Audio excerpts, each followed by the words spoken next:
Welcome back to the channel, everybody. I'm glad you're still kicking. I've posted a couple of videos recently. I hope you like them. But we're going to have something a little different again here. As you can see, there's another LS sitting here.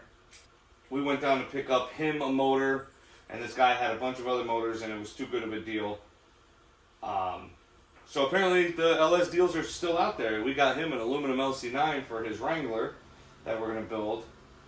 And I got this as a spare, but now it might go in the wife's convertible. She said she thinks she wants a V8 over the turbo 4-cylinder. So we'll see where this ends up. But I'm going to go over what to check before you give someone your money for one of these motors. I personally will never pay someone sight unseen for an engine, especially a used engine, transmission, anything like that. I go and inspect these. I go and tear them down. To an extent, like this one I didn't pull the oil pan off, but I had the valve cover rockers off. We leak down tested this motor. It's got some sticky valves in it, but I can see through the intake ports. It's just crud. So I'm really not worried. It's funny, if you take a leak down tester and you got it spun in, and you're sitting like 40 pounds or 80 pounds or whatever, you could tap that valve with a hammer, rubber hammer, and you'll watch it just go like right up to 90 because it just sealed back up. So the heads, the heads are going to come off anyway.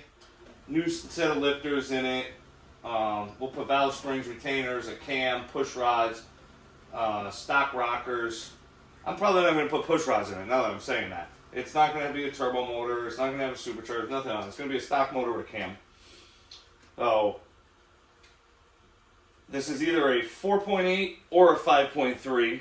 Don't necessarily know yet. It's got a rebuilt 243 head on this side, 799 on that side.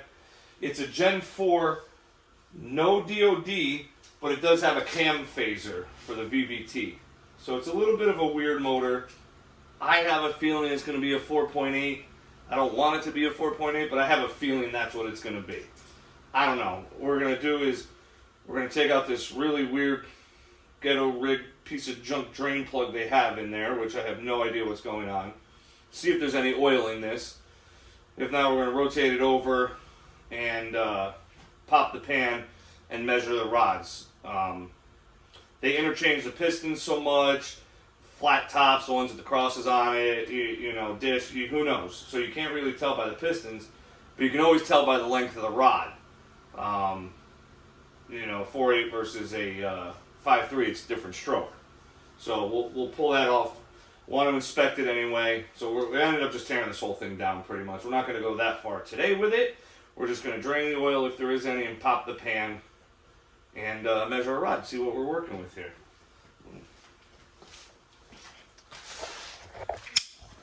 Look at this very weird drain plug. I don't know. What is that? From the desk. Yeah, the dust level's kind of high down here. Yeah, and a window. Wife's yelling at me. So, she wants a door and a window to the basement so the dust level calms down.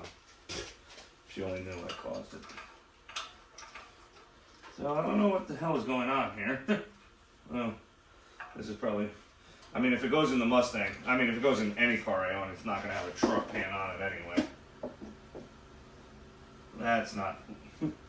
that doesn't look reassuring.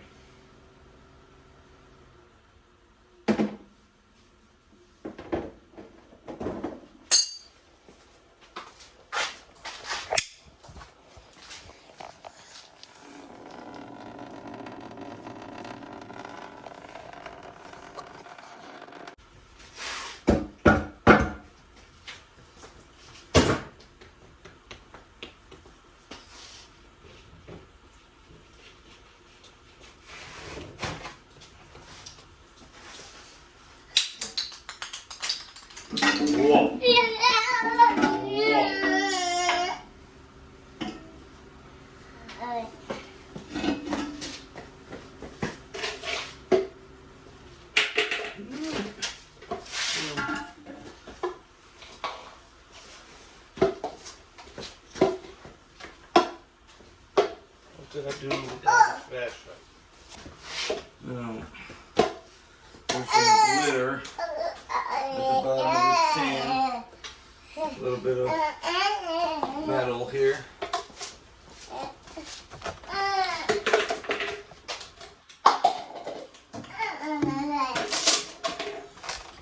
Alright guys, this is going to seem a little broken up.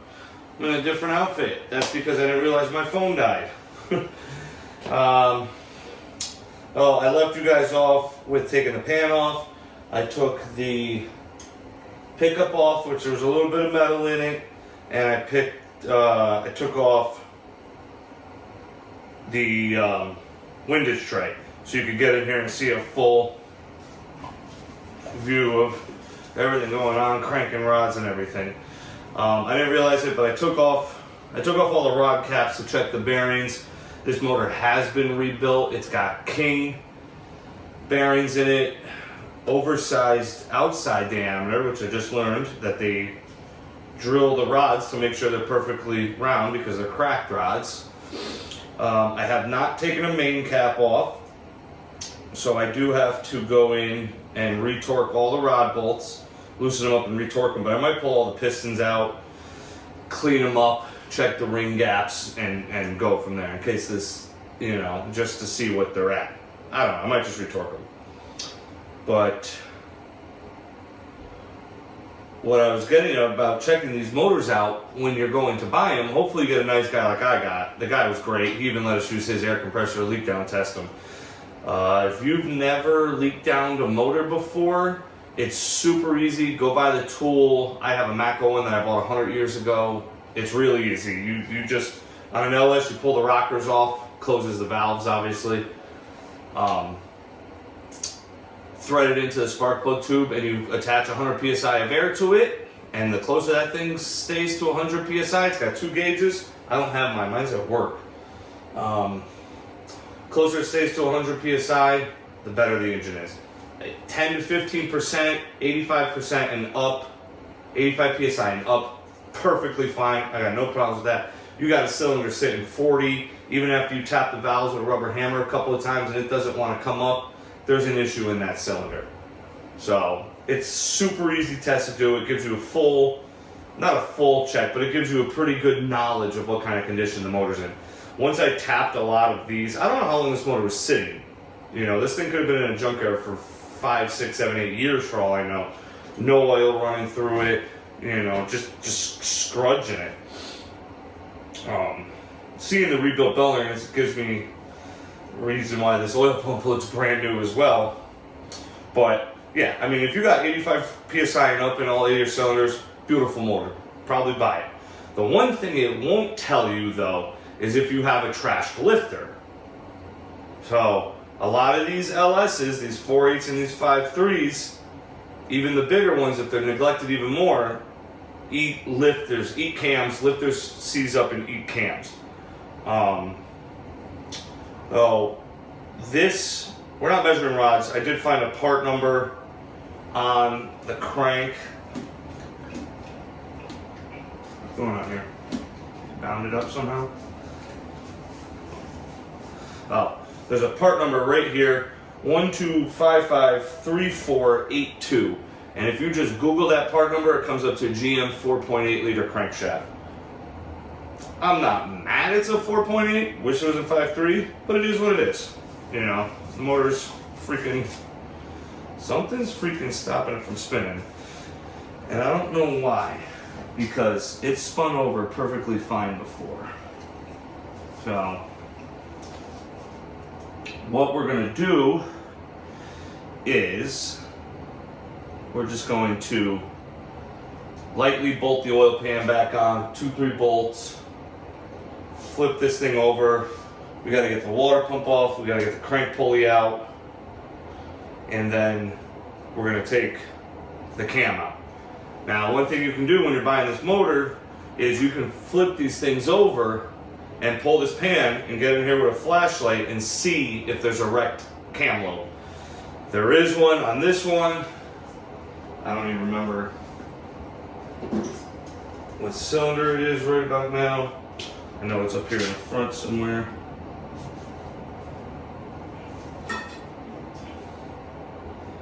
So it is, right? Am I seeing it right? Yeah.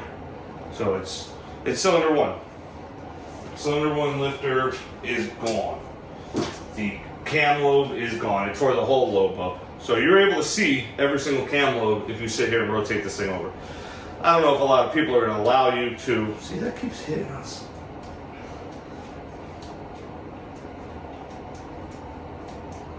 I might have just slammed these cam caps back on too tight. That might be the issue with it. I just slammed them back on with the gun. Not like my 1/2-inch air gun, but it'll get all torn apart. If a lifter and a cam is bad, it doesn't affect me on buying the motor. You're gonna throw that crap in the garbage anyway. The only time you keep that is if you're replacing the 4.8 in your Chevy 1500 van. You're gonna want that stuff because yours probably failed anyway. But anybody who's gonna use this on a performance aspect is tearing the camshaft out, lifters out anyway, and throwing them in the trash. So as long as the rods are straight, they look nice and straight, the bearings are good, you can rotate this over, and it's got good good results on the leak down, and the motor's a good price, buy it. I want to let a cam distract me from that. We're actually going to leave it upside down. I just thought about that. All the lifters are back now because I don't know if I tighten the lifters, the push rods. Yeah, we're gonna flip it over. I'm gonna put the pan on, we're gonna flip it over, pull the valve covers back off, pull the rockers back off, because I think I just tightened them back up on this. Okay, so I flipped it over. You can see all the rockers. One thing we did run into is a rocker bolt snapped off in here. No big deal. I'm gonna send these to the machine shop to have them cleaned anyway. So I'll just have them, they only charge you a couple of bucks. I might just do that myself. You weld the nut in there and spin it out. Rockers are off, push rods are out. I got the crank pulley off. Stupid GM press fit. I use just a generic 3-jaw puller. There's notches on the back of the stock pulleys so you can pull it off. And now we got to take the cover off.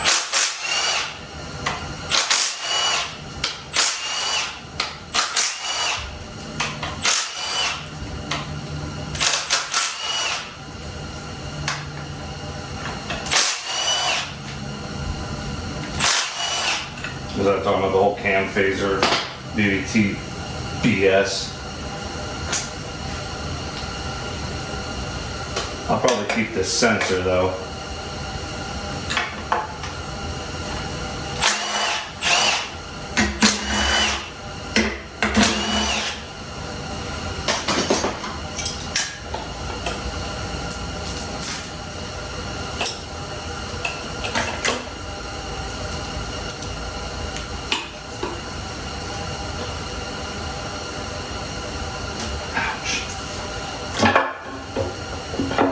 Oil.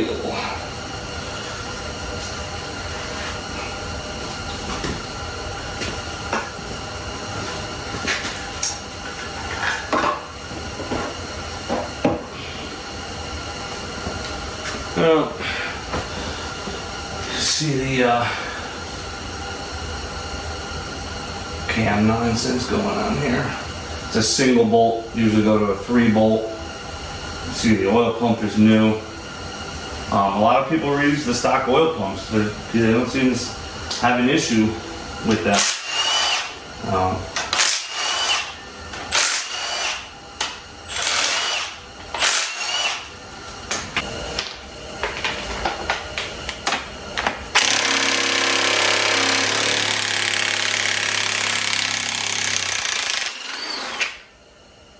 Make sure you got strong tools if you're going to do this. Guarantee the Harbor Freight Special is not going to take that off.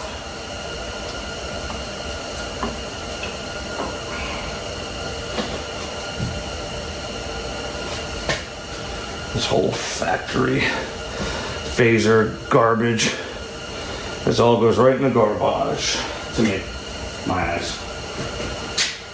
Now, if you're familiar you can't just pull this cam out, right?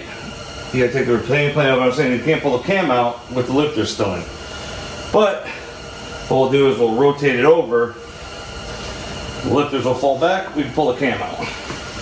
So I don't want to take the heads off just yet. Let's pray I get the right size Torx here at home.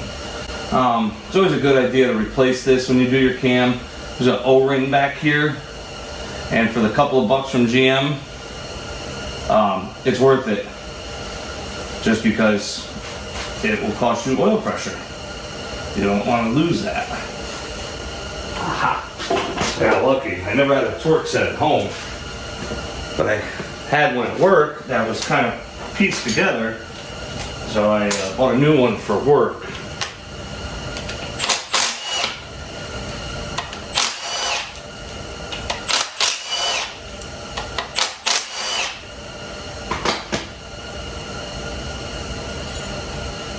Hey, there's that O-ring I'm talking about.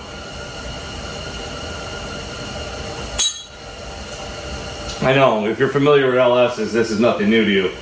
This is for people that never dove in or thinking about diving in or wondering why they have oiling issues after they put a cam in it. That went a lot faster than last time.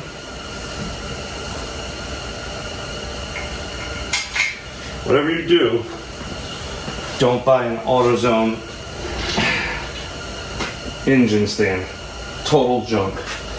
Actually, my stepdad got a new one for Christmas that I picked out. And I'll have to put the links. You know what, I'll put it in. I got it off Amazon. It was like 130 bucks. It was pretty cheap, but that thing, I was very pleased with it when we were over there the other day using it. This one is garbage. I don't know if the lifters fell back. See if I have something long enough to slide through. These holes go right in between the lifters. So if you do this the normal way, you can get wooden dowels, 3/8 wooden dowels, and you run them through here. And you can rotate this motor over as you run the dowels in, and it keeps them up. But we didn't do that. I was hoping they'd slide back in the boards. I'm a dummy, didn't realize it.